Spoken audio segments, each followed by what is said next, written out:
لماذا الجزائر مسحت ديون الدول الإفريقية وشعبها يعيش الفقر؟ هل هذا تضامن صادق أم رشوة سياسية للظفر بالصحراء المغربية؟ في الوقت الذي يعيش فيه المواطن الجزائري بين طوابير الحليب وانقطاع الزيت وغلاء الأسعار، تعلن الجزائر عن مسح ديون 14 دولة إفريقية بقيمة تفوق $1,400,000,000. قرار أثار الدهشة بل والصدمة. فهل هذا تضامن حقيقي أم له حسابات خفية؟ الشعب الجزائري يعاني بطالة، هشاشة، خدمات صحية متدهورة وغياب أفق للشباب.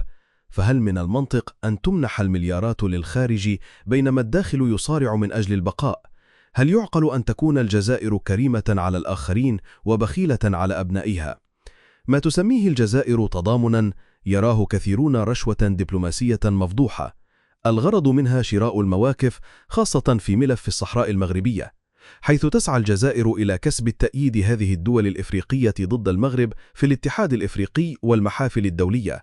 لكن المسألة أعمق من ذلك، فالجزائر هي التي صنعت جبهة البوليساريو منذ السبعينيات ومولتها وسلحتها واحتضنتها فوق أراضيها، ليس حبا في الصحراويين بل لخلق كيان وهمي ينازع المغرب على أرضه ويقطع عليه طريقه نحو إفريقيا.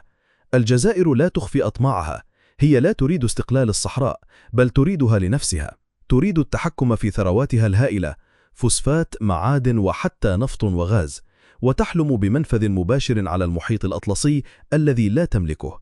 إنه استعمار جديد بقناع حقوق الإنسان. في المقابل، المغرب اختار طريقا مختلفا تماما: الاستثمار، الشراكة، والتكامل الاقتصادي مع الدول الإفريقية. لم يدفع رشاوي بل أسس بنوقا ومستشفيات وجامعات، ومنح فرص عمل بدل الإعانات. السؤال الذي يطرحه كل جزائري اليوم هو: من أولى؟ الشعب الذي يعيش الفقر أم أنظمة خارجية لا تهتم بالجزائر إلا للمال؟ هل التضامن يجب أن يكون على حساب كرامة المواطن؟ لو أن الجزائر صرفت ربع هذه الأموال في بناء الداخل، ولو أنها مدت يد السلام لجارتها المغرب بدل أن تعاديه، لكان بإمكان البلدين أن يؤسس شراكات اقتصادية عظيمة تعيد الازدهار لشعبيهما وتمنح أملا لأجيالهما.